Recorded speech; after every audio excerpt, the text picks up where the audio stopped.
Polícia Nacional Timor-Leste PNTD lihusi Unidade de Patrulhamento Fronteira UPF hamutu ko Tentara Nasional Indonesia Angkatan Darat TNI AD lihusi satuan tugas pengamanan perbatasan Satgas Pamtas sektor barat halau patrulhamento conjunta e linha fronteira Napan ho Oisilo suku Bobo Meto região administrativa especial Ekusi Ambenu Rayoa. UPF Lihat Fronteira Alap-alap Sandra. Comandante UPF Superintendente Chefe Polícia Euclides Belo informa patrulhamento conjunta né objetivo principal tolo atu observa condição pilar sira no quadro aviso e fronteira a meter linha coordenação no garante segurança ba comunidade sira e linha fronteira. Agora que ia o silo na pania objetivo ami hari ini patok no ini quadro aviso sira maka ia para depois garante que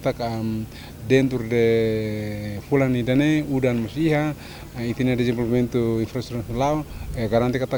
itine pilar no quadro sira labele mudança lebe ami hari fisicamente ami lao lubukire quase patok tolo hat mesmo kan mi liu mas itu condição dia ponto segundo se atividade me hala para ami belamente em relação dia relação lá sudah kuliah de televisi komunikasi no kami ia me tem que tudo ya prática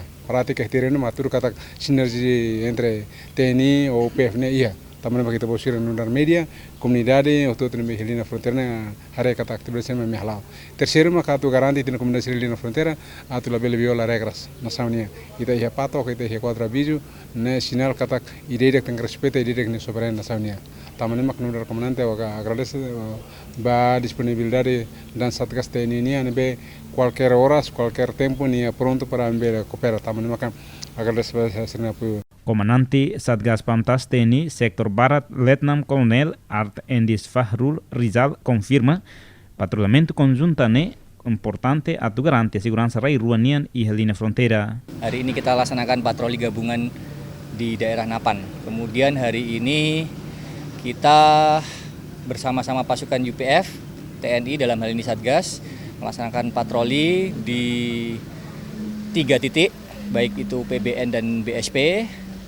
Yang kita ketahui bersama bahwa ini adalah batas kedua negara yang sudah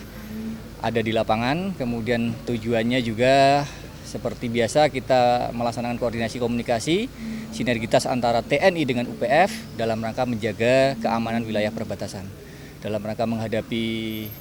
Natal dan Tahun Baru ini, memang program ini sangat kita harapkan akan berkelanjutan karena bagaimanapun kita adalah garda terdepan yang menjaga wilayah perbatasan dari aktivitas-aktivitas yang akan mengganggu keamanan maupun ketertiban. Entretanto, total pilar sira e sektor barat entre Timor-Leste e Indonésia hau husi fronteira uini Sakato o Silo no Pasabe, Tonaktuka o Poli hamutuk atus 5 walunulu resen 5.